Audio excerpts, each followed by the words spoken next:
कधीच नाही चुकणार तुमचे फेवरेट टीव्ही शोज झी5 सोबत, तेही एकदम फ्री। यात कोणाची काही चूक नाहीये ग।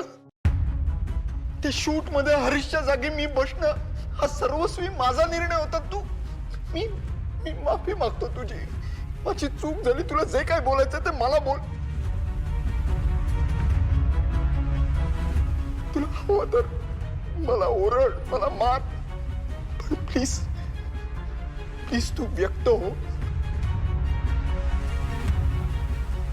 मला तुला हे सगळं सांगायचं होतं, तुझ्यापासून लपवून ठेवून काही काही काही साध्य करायचं नव्हतं।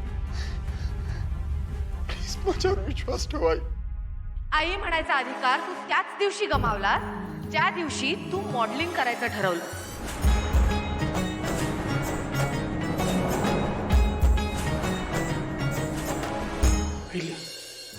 तू शांत हो। तू ऐकलं श्रीकांत? हा मुलगा म्हणतोय मी त्याच्यावर विश्वास ठेवावा। ठेवू विश्वास? तू सांग, तुझ्या इतकं मला कोण ओळखतं? मी याच्यावर विश्वास ठेवावा असं वागलाय का हा?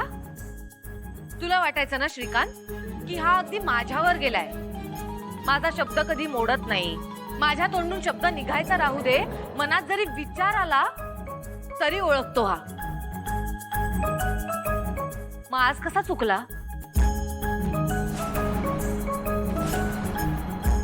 आपण अपार कष्टाने उभं केलेलं हे किर्लोस्कर साम्राज्य, त्याचे सगळे अधिकार आपण ह्याच्याकडे सोपवलेत, अगदी डोळे झाकून। आणि का नाही? पोटचा मुलगा आहे हा। या हाताने लहानाचा मोठा केलाय त्याला।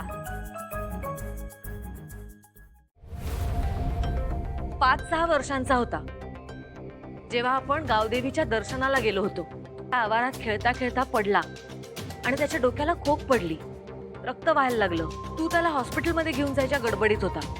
मी पटकन साडीचा पदर फाडला आणि त्याच्या डोक्याला पट्टी बांधली। रक्त थांबलं।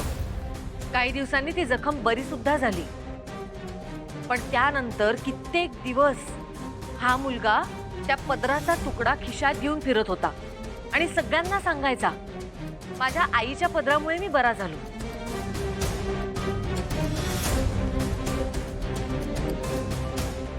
आईच्या फाटक्या चिंधीवर भाबडा विश्वास ठेवणारा, माझ्यावर असीम प्रेम करणारा हा मुलगा, आपल्या घेतलेल्या श्वासाची खबर देणारा हा मुलगा आयुष्यातला इतका मोठा निर्णय घेतो आणि त्याला एकदाही आपल्या आईला सांगावंसं वाटलं नाही।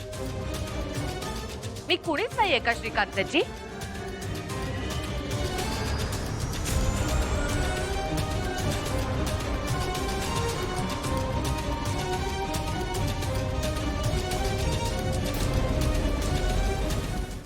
झी5 ॲप डाउनलोड करा आणि पहा सर्व एपिसोड्स एकदम फ्री।